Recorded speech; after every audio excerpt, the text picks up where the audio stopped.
13 अप्रैल 1970 अंतरिक्ष में एक आवाज गूंजती है, Houston, we've had a problem. और उसी पल एक जोरदार धमाका। यान हिलता है, सिस्टम फेल होने लगते हैं, ऑक्सीजन तेजी से खत्म हो रही है, बिजली गिर रही है, पानी खत्म हो रहा है और वो पृथ्वी से 3 लाख किलोमीटर दूर हैं। कोई मदद नहीं, कोई बचाव नहीं, बस 3 इंसान मौत के साथ अंतरिक्ष में तैरते हुए। ये कोई फिल्म नहीं है, ये है अपोलो 13, इंसानी इतिहास का सबसे खतरनाक स्पेस सर्वाइवल।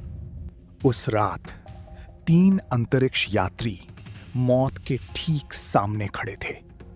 जिस यान में वो थे वो अब सुरक्षित नहीं था।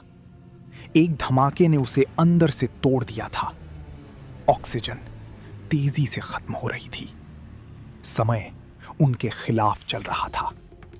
धरती पर इंजीनियरों के पास कोई कंप्यूटर नहीं, बस पेंसिल और कागज।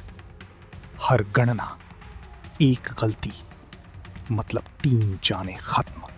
अब सवाल था, क्या वो उन्हें जिंदा वापस ला पाएंगे? और उससे भी बड़ा सवाल, ये हादसा हुआ कैसे? क्या ये एक छोटी सी इंसानी गलती थी या फिर नासा की सबसे बड़ी लापरवाही? अगर आपको ऐसी सच्ची कहानियां पसंद हैं जो आपको अंदर तक हिला दें, तो चैनल को सब्सक्राइब करें, क्योंकि आगे जो होने वाला है वो आप भूल नहीं पाएंगे। अब वापस चलते हैं अप्रैल 1970 में। साल था 1970। अमेरिका और सोवियत संघ के बीच अंतरिक्ष की दौड़ चरम पर थी। सिर्फ 1 साल पहले नील आर्मस्ट्रांग ने चांद पर कदम रखा था। पूरी दुनिया अमेरिका की तरफ देख रही थी, उम्मीद और गर्व के साथ। अब बारी थी अपोलो 13 की। एक और मिशन चांद की ओर। मिशन कमांडर थे जिम लवेल, अनुभवी, शांत और बेहद भरोसेमंद। उनके साथ थे जैक स्विगर्ट और फ्रेड हेज। तारीख थी 11 अप्रैल 1970। Mission number 13। दोपहर 2:13 पर अपोलो 13 मिशन ने उड़ान भरी। फ्लोरिडा के केनेडी स्पेस सेंटर से आग का एक विशाल स्तंभ आसमान को चीरता हुआ उठा। हजारों लोग खड़े थे, सांस रोके, आंखें आसमान पर टिकाए। 3 इंसान एक सपने के साथ धरती को छोड़कर अंतरिक्ष की ओर निकल पड़े। शुरुआती 2 दिन सब कुछ बिल्कुल सामान्य था। यान सही दिशा में था, क्रू पूरी तरह सुरक्षित, ह्यूस्टन का मिशन कंट्रोल शांत और संतुलित। किसी को अंदाजा भी नहीं था कि अगले 24 घंटे इतिहास बदल देंगे। लेकिन एक चीज थी जो शुरू से ही गलत थी। Oxygen tank number 2। वो पहले एक दूसरे यान में इस्तेमाल हो चुका था और एक बार गिर चुका था। उस गिरावट में उसके अंदर का एक तार क्षतिग्रस्त हो गया था। जांच हुई, वही टैंक अब इस मिशन में लगा दिया गया। एक छोटा सा फैसला जो आगे चलकर 3 जानों पर भारी पड़ने वाला था। अंतरिक्ष में पहला दिन पूरी तरह शांत बीता। कमांडर जिम लवल ने अपनी पत्नी से रेडियो पर कहा, सब ठीक है, चांद साफ दिखाई दे रहा है। दूसरा दिन भी बीत गया। उड़ान को 55 घंटे हो चुके थे। ह्यूस्टन से आवाज आई, नासा, यहां सब कुछ सामान्य है। जिम लवल ने जवाब दिया, यहां भी सब कुछ सामान्य है। उन्हें नहीं पता था कि ये शब्द इतिहास की सबसे बड़ी आयरनी बनने वाले हैं, क्योंकि उसी वक्त यान के अंदर एक खतरा जन्म ले चुका था। ऑक्सीजन टैंक नंबर 2 के अंदर वो टूटा हुआ तार धीरे धीरे गर्म हो रहा था, खामोशी से, बिना किसी चेतावनी के। एक टाइम बम की तरह जो हर सेकंड के साथ और खतरनाक हो रहा था। और किसी को कुछ भी पता नहीं था, ना धरती पर ना अंतरिक्ष में। 13 अप्रैल 1970। समय रात 10:07। उड़ान को हो चुके थे 55 घंटे 54 मिनट 53 सेकंड। ह्यूस्टन से एक सामान्य निर्देश आया, ऑक्सीजन टैंक को स्टर करो। यह एक रूटीन प्रक्रिया थी जो हर मिशन में की जाती थी। जैक स्विगर्ट ने बटन दबाया और फिर एक जोरदार धमाका हुआ। पूरा यान झटके से हिल गया, जैसे किसी ने उसे बाहर से टक्कर मारी हो। तीनों अंतरिक्ष यात्री एक पल के लिए जम गए। फिर तुरंत जैक स्विगर्ट ने ह्यूस्टन को कॉल किया। Houston, we've had a problem. धरती पर जीन क्रैंस ने यह सुना। पहले उन्हें लगा शायद कोई सेंसर खराब है, लेकिन अगले ही कुछ सेकंड में सच सामने था। ऑक्सीजन टैंक नंबर 2 पूरी तरह फट चुका था। धमाके की ताकत इतनी ज्यादा थी कि टैंक नंबर 1 भी बुरी तरह क्षतिग्रस्त हो गया। यान का सर्विस मॉड्यूल, जहां ऑक्सीजन, बिजली और पानी था, अब धीरे धीरे नहीं बल्कि तेजी से खाली हो रहा था। धरती पर जीन क्रैंस ने अपनी टीम की तरफ देखा। यह पहली बार था जब अंतरिक्ष में 3 इंसानों की जान सच में खतरे में थी, और धरती 3 लाख किलोमीटर दूर। कुछ मिनट पहले तक ह्यूस्टन का मिशन कंट्रोल शांत था। अब वहां हर तरफ हलचल थी, आवाजें, अलार्म और बेचैनी। जीन क्रैंस ने एक आदेश दिया, सब कुछ बंद करो।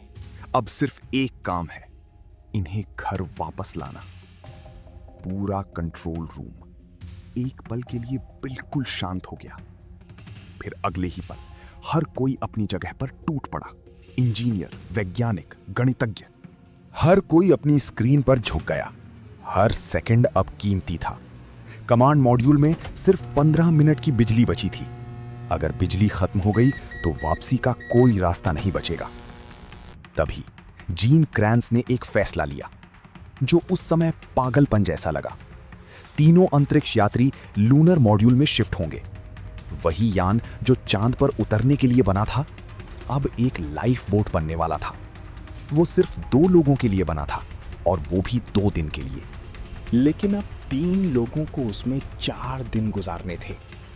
ये लगभग असंभव था और सबको ये बात पता थी।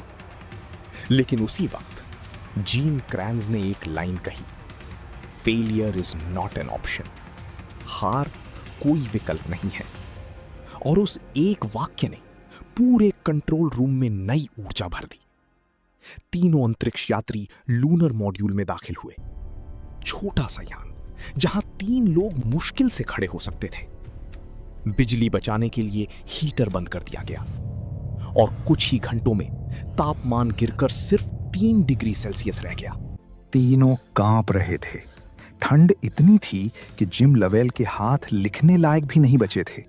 फ्रेड हेस की हालत और खराब थी। उसे बुखार था और किडनी में दर्द।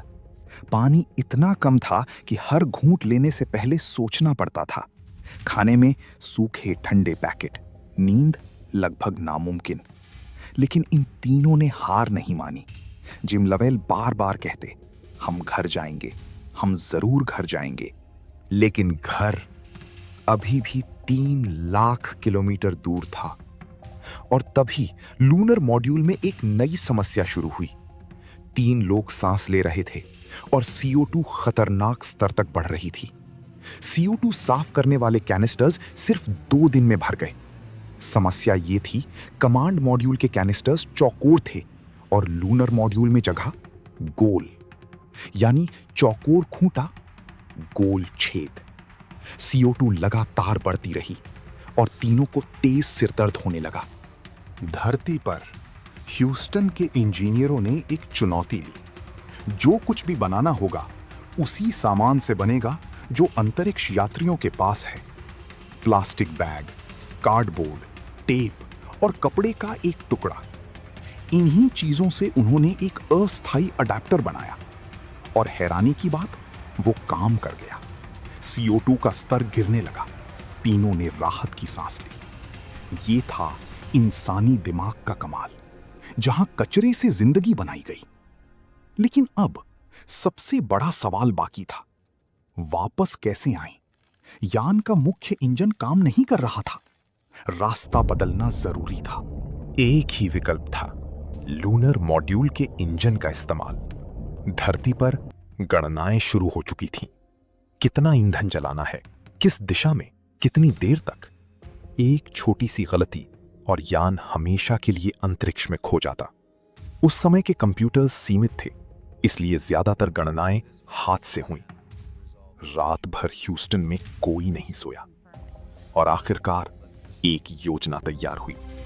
फ्री रिटर्न ट्रेजेक्ट्री, चांद के गुरुत्वाकर्षण को एक गुलेल की तरह इस्तेमाल करना। अब सब कुछ निर्भर था एक सही कैलकुलेशन पर। इंजन को जलाना था ठीक 30.7 सेकंड तक। 1 सेकंड भी इधर उधर हुआ तो सब खत्म। जिम लेवल ने अपनी घड़ी देखी और खुद काउंटडाउन शुरू किया। इंजन जला, 10 सेकंड, 20 सेकंड, 30 सेकंड और फिर इंजन बंद। कुछ सेकंड तक कोई नहीं बोला। फिर ह्यूस्टन ने डेटा देखा। यान सही दिशा में मुड़ चुका था। कंट्रोल रूम में पहले खामोशी और फिर अचानक तालियों की गूंज। लेकिन अभी यह खत्म नहीं हुआ था। यान चांद के करीब पहुंच रहा था और अब आने वाला था सबसे खतरनाक पल। यान चांद के पीछे चला गया और सिग्नल टूट गया। धरती से अब कोई संपर्क नहीं था। ह्यूस्टन में स्क्रीन खाली थी और सब चुप। मैरिलिन लवल घर में अकेली बैठी थी। उन्हें पता था यही सबसे डरावना पल है। और अंतरिक्ष में तीनों पूरी तरह अकेले थे। जिम लवल ने खिड़की से बाहर देखा। चांद बहुत करीब था। एक सपना था जिसे वो छू सकते थे, लेकिन आज वो बस उसके पास से गुजर रहे थे। बाद में उन्होंने कहा, वो पल मेरी जिंदगी का सबसे दर्दनाक पल था। मैं चांद को छू सकता था, लेकिन उस पर उतर नहीं सका। कुछ मिनट बाद यान चांद के पीछे से बाहर आया। ह्यूस्टन की स्क्रीन पर सिग्नल वापस आ गए। कंट्रोल रूम में एक साथ राहत की सांस ली गई। पृथ्वी की तरफ वापसी शुरू हो चुकी थी, लेकिन अभी 2 दिन और बाकी थे। लूनर मॉड्यूल के अंदर तापमान अब भी 3 डिग्री था। रात में जब वो सोने की कोशिश करते, लेकिन ठंड उन्हें सोने नहीं देती। फ्रेड हेज का बुखार बढ़ रहा था। जैक स्विगर्ट खामोश थे। हर बार जब ह्यूस्टन से बात होती, उन्हें एक ही बात सुनने को मिलती, आप सही रास्ते पर हैं, बस थोड़ा और। लेकिन थोड़ा और अब भी 48 घंटे था। थकान, ठंड और अनिश्चितता तीनों साथ चल रही थी। तभी जिम लोवेल ने एक बात कही जो आज भी याद की जाती है। अंतरिक्ष में जब सब ठीक हो तो आप मशीन चलाते हैं, लेकिन जब सब कुछ गलत हो जाए तब आप असली इंसान बनते हैं। ह्यूस्टन में से 4 दिनों से कोई घर नहीं गया था। हर कोई बस एक ही मिशन पर था, इन तीनों को जिंदा वापस लाना। पूरी दुनिया अपोलो 13 को देख रही थी। अमेरिका में लोग चर्चों में दुआएं मांग रहे थे। और हैरानी की बात, सोवियत यूनियन ने भी अपने जहाज तैनात कर दिए। दुश्मन देश भी अब मदद के लिए तैयार था। वेटिकन में पोप पॉल ने प्रार्थना की। दुनिया के हर कोने में बस 3 नाम थे, जिम, जैक और फ्रेड। ये वो पल था जब पूरी इंसानियत एक हो गई थी। लेकिन ह्यूस्टन में काम अभी भी जारी था। जीन क्रैन्स और उनकी टीम रुकी नहीं। अब सबसे बड़ी चुनौती सामने थी, पृथ्वी के वायुमंडल में वापसी। 17 अप्रैल 1970 सुबह अपोलो 13 धीरे धीरे पृथ्वी के करीब आ रहा था। अब सबसे खतरनाक पड़ाव था री एंट्री। जब यान वायुमंडल में घुसता है तब घर्षण से आग भड़क उठती है। तापमान 2700 डिग्री तक पहुंच जाता है। कमांड मॉड्यूल की हीट शील्ड उसी आग से रक्षा करती है। लेकिन एक सवाल सबको डरा रहा था, क्या वो शील्ड धमाके के बाद भी सही थी? किसी को नहीं पता था। अगर उसमें एक भी दरार होती तो तीनों जिंदा जल जाते। री एंट्री शुरू हुई। जैसे ही यान वायुमंडल में घुसा, रेडियो सिग्नल अपने आप बंद हो गए। 4 मिनट तक कोई संपर्क नहीं। ह्यूस्टन में सबकी नजरें स्क्रीन पर थीं। पूरा कमरा खामोश था। 1 मिनट, 2 मिनट, 3 मिनट, 4 मिनट गुजर गए, लेकिन अभी भी कोई सिग्नल नहीं। अब यह सामान्य नहीं था। ह्यूस्टन में किसी ने सांस तक नहीं ली। और फिर ह्यूस्टन, यहां अपोलो 13। वो आवाज थी जिम लवेल की, जिस आवाज ने सब कुछ बदल दिया। जब एक कमांडर ठंड में, भूख में, डर के बीच डटा रहता है, तब समझ आता है इंसान क्या होता है। सोचिए, जब सब कुछ टूट जाए, जब कोई रास्ता दिखाई न दे, तब अपोलो 13 हमें एक जवाब देता है। तब हम असली इंसान बनते हैं। हम अपने दिमाग पर भरोसा करते हैं और एक दूसरे का हाथ थामते हैं। 3 लाख किलोमीटर दूर से 3 इंसान वापस आए और उन्होंने साबित किया कि इंसानी हिम्मत किसी भी दूरी से बड़ी होती है। अब आपसे एक सवाल, अगर आप उस लूनर मॉड्यूल में होते, 3 लाख किलोमीटर दूर, ठंड में, अंधेरे में, बिल्कुल अकेले, तो क्या आप हिम्मत रख पाते? हमें कमेंट में जरूर बताइए। अगर आपको ऐसी सच्ची कहानियां पसंद है तो लाइक करें, सब्सक्राइब करें और घंटी दबाएं। अगली कहानी और भी इंटरेस्टिंग होगी। और जब भी आप आसमान की तरफ देखें तो याद रखें, उस अनंत अंधेरे में एक बार 3 इंसान थे जो वापस आए और उन्होंने साबित किया, इंसान कभी अकेला नहीं होता।